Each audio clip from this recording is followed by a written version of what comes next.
Season of Plunder added over 20 weapons to Destiny 2. There's new adept weapons you can earn from endgame content, new weapons from strikes, PvP and Gambit, and new weapons from the new seasonal activities.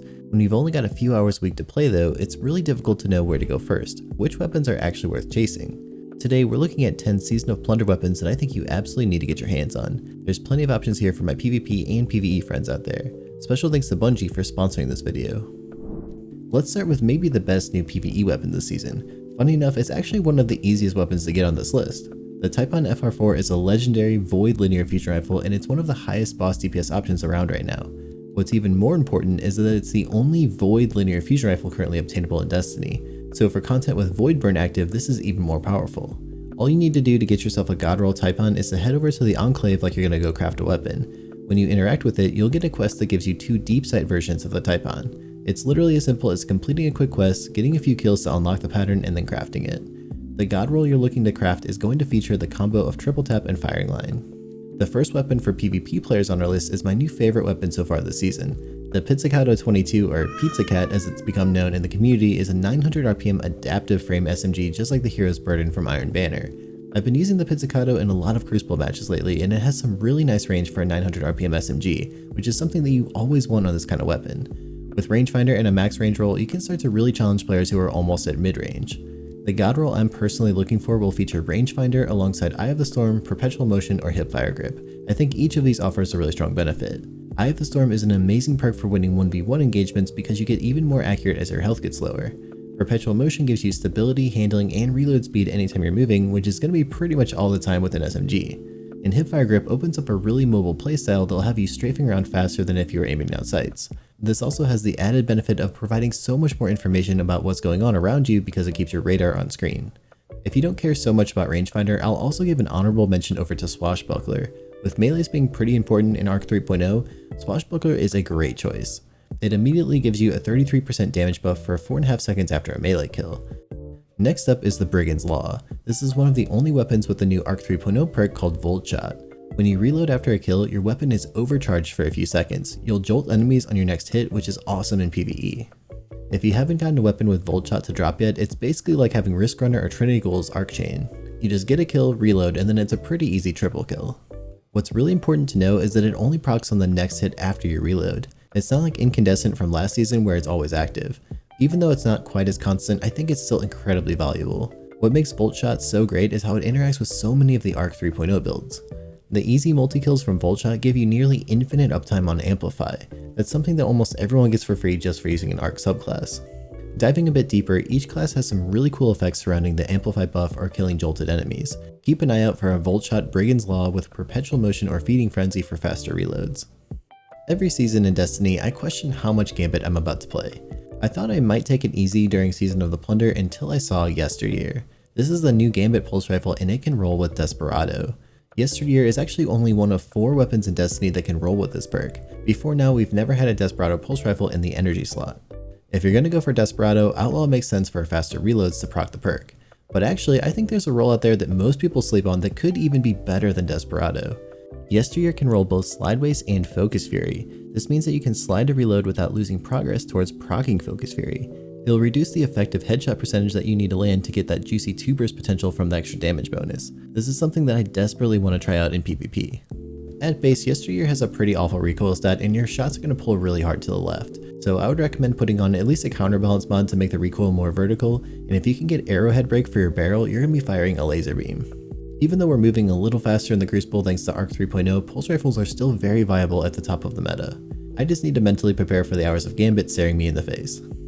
If you're looking for another Volt Shot weapon to use in endgame PvE, Tarnished Metal is what you need. Tarnished Metal and Brigand's Law are 2 of only 3 weapons that can roll with Volt Shot at the time of the video. The third is the linear fusion rifle Sail Spy Pitch Glass. In a minute, we'll talk about the roll you're looking for over there, and spoiler, it's definitely not going to be Volt Shot. For most PvE content with Tarnished Metal, I'm going to be looking for Demolitionist and Volt Shot. Extra grenades and jolting whenever I reload after a kill really deepens the possibility of the build crafting with Arc 3.0. There's just so much synergy here. But what if you're looking for a roll that doesn't do anything fancy with Arc but is just a great one overall? Well, then you'll probably want either 4th Times a Charm or Rapid Hit with Explosive Payload. This roll is really good for endgame content where you want to play more at range. It's also even better when Scout Rifles have anti-champion mods like they do this season. The next PvP weapon is a hand cannon that I was really sleeping on at first, but I think is really promising. Pure Poetry is a 120 RPM hand cannon. I saw that and I wasn't all that interested at first until a friend showed me a very particular role. 120s are definitely better than most people think in PvP, but personally I'm just not really that into them. I still don't think this one's necessarily going to rise up to the top of the leaderboards and trials, but it does have a really unique use case. Last season with the introduction of Solar 3.0, it became really easy to proc a buff for yourself in PvP. Procking Radiance on Solar 3.0 became really easy to do. Whenever it's active, it gives your weapon a big damage buff. And Pure Poetry also rolls with Focus Fury. With Focus Fury active, you're doing well over 100 damage per crit in PvP whenever you're Radiant. This hand cannon has two interesting ways to make Focus Fury a bit easier to proc. If you're a fan of punching, and who wouldn't be with Arc 3.0, then Grave Robber is actually a great pairing. If you want to be a bit safer though and play from range, you can also keep your progress towards Focus Fury with Shoot to Loot, where you just shoot those green ammo bricks you see on the ground. Otherwise, you can always go with the more consistency focus perks like Perpetual Motion. The next weapon on our list is for my PvE friends out there who don't raid that often, or maybe they miss their chances to get a solar legendary rocket launcher. The Roar of the Bear is from Iron Banner, so you will have to play a little bit of PvP to get this one though. There hasn't been an easy to acquire solar rocket launcher for a few seasons now. Sure, you could buy the Ascendancy from the kiosk in the tower, but what we all secretly love about Destiny is collecting countless god rolls so that we can turn around and complain about how full our vault has become. On Roar of the Bear, we're looking for tracking module or field prep in the main perk column. In the second column, we want lasting impression, vorpal weapon, or maybe even chain reaction. Chain reaction might surprise you, but it's kind of a guilty pleasure of mine for low stakes PvE. There's just something really satisfying about all the extra explosions you get from this perk. For more serious content though, it's probably not the best choice. Also, don't freak out too much if you don't get lucky with impact casing in the magazine column. This one only buffs your damage by about 2%. Next up is another SMG for PvP, and it's just as fun as the Pizza Cat. Out of Bounds pairs really well with any kinetic sniper rifle. There's two perks in column 1 that I would highly recommend. There's Killing Wind, which earns a bonus to mobility, handling, and range after you get a kill. This is a great perk for PvP for weapons that tend to play more in the close to middle ranges. The second perk is Perpetual Motion for more stability, handling, and reload speed just by moving around. Either of these perks are great choices. Finally, I really like either Kill Clip or Rangefinder for the last perk. Kill Clip is fairly rare on SMGs these days, and the extra damage can really help you win a 2v1 fight. And Rangefinder is just amazing on SMGs to push out that optimal range a little bit further. I'm absolutely going to be putting in a ton of time to get a perfect roll with Out of Bounds. Just like Roar of the Bear, this next weapon is for PvE players that don't play a whole lot of pre-made group content. The Sail Spy Pitch Glass is a legendary arc linear fusion rifle from the new seasonal activity. You can get this completely by just playing the matchmade content. The only other arc linear fusion rifle in the game right now is the Storm Chaser, which requires you to complete the Duality dungeon. It's definitely worth chasing if you can get a group together, but if you're purely a solo player and completing the dungeon by yourself feels a bit out of reach, this is a great alternative. When Lightfall drops, there's finally going to be an in-game LFG tool, and it's going to become much easier to get a fire team together to get that dungeon loot. But for the next few months, you can get a lot of mileage out of the Sail Spy.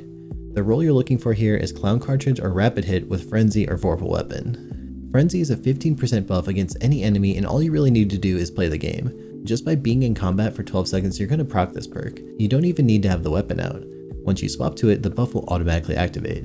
If you want something that provides a damage buff right out of the box though, Vorpal Weapon will give you a 10% buff to heavy weapons against champions, bosses, and vehicles in PvE. The last new PvP weapon you need to get this season is the Defiance of Yasmin from the returning King's Fall raid. This thing was one of my absolute favorite snipers in Destiny 1, and I'm so incredibly excited to have it back in our hands in Destiny 2. It belongs to the 90 RPM adaptive sniper family, which is my favorite archetype for sniper rifles, and more importantly, it features a zoom stat of 40, which is my favorite amount of zoom. This exactly matches the Beloved, which is probably the most infamous sniper in Destiny 2's PvP. Having another 40 zoom 90 RPM sniper like this is even more exciting because Defiance of Yasmin sits in the kinetic slot. This means it can be paired with some of the most incredible primary energy weapons we have in the game, like Shayra's Wrath, the Palindrome, or Teraba.